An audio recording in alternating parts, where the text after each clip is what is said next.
દસાડા તાલુકાના કચ્છના નાના રણમાં પીવાના પાણીની સમસ્યા।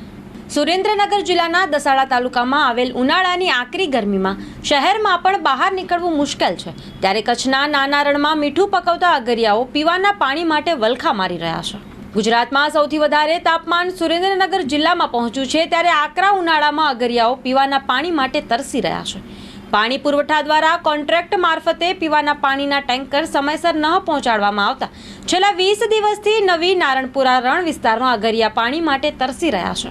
તાજેતરમાં સરકાર દ્વારા ખારાગોડાની બ્રોમિન ફેક્ટરી સુધી 1,35,00,000નો રોડ મંજૂર કરવામાં આવ્યો છે, પરંતુ અગરિયાઓને શિક્ષણ, પાણી અને આરોગ્યલક્ષી સુવિધાઓથી વંચિત રહ્યા છે।